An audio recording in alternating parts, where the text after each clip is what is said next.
এখনো নির্বাচনী ছুটির আমেজে নিত্যপণ্যের বাজার, ফলে সরবরাহ কম প্রায় সব ধরনের সবজির।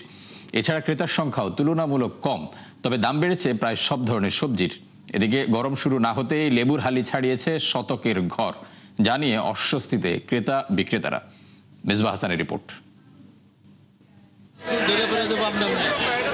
নির্বাচনের ছুটির পর রাজধানীর বাজারগুলোতে কিছুটা বেড়েছে ক্রেতাদের আনাগোনা, তবে চিরচেনা ভিড় শুরু হয়নি কারওয়ান বাজারে।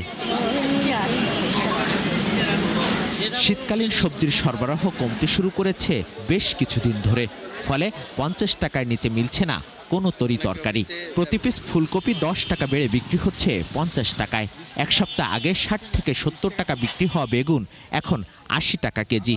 নতুন বাজারে আসা ঢেঁড়স বিক্রি হচ্ছে 200 টাকা কেজিতে। পর্যাপ্ত মাল আমদানি আছে, কিন্তু হচ্ছে ওই যে ভোটের কারণে, নির্বাচনের কারণে মাল আমদানি কম হয়েছে, একটু দাম বাড়ছে।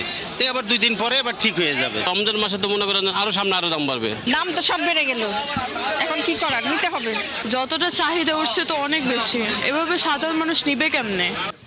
এদিকে 20 থেকে 30 টাকা পর্যন্ত বেড়েছে ব্রয়লার মুরগির দাম। লেবুর হালি পৌঁছেছে 140 টাকায়। তবে তুলনামূলকভাবে স্থিতিশীল রয়েছে রমজানের ভোগ্যপণ্য। বিক্রেতাদের দাবি, ছুটিতে সরবরাহ কমায় আড়তে বাড়তি দামের প্রভাব পড়ছে খুচরা বাজারে। গত সপ্তাহের তুলনায় এখন দাম বেশি। বাজারটা আগের মতনই আছে, বুঝতে পারছেন। আর বাকি যে রোজার বাজারটা মোটামুটি নিয়ন্ত্রণে আছে।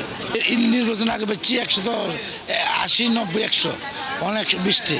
এই সরকার যেন গরিব বান্ধব এবং মানুষ বান্ধব হয় এবং ব্যবসায়ী বান্ধব হয়। চড়া দামের প্রভাব পড়েছে সাধারণ মানুষের সংসার খরচেও। বাড়তি দামের কারণে তালিকা থেকে বাদ দিতে হচ্ছে অনেক পণ্য। দাম মানে কেনার মতো কোনো ক্যাপাবিলিটি নাই। আমরা বন্ধ হোক চাই, যে কোনো সিন্ডিকেট চলবে না, মধ্যস্থ থাকবে না, ন্যায্য মূল্য পাবো।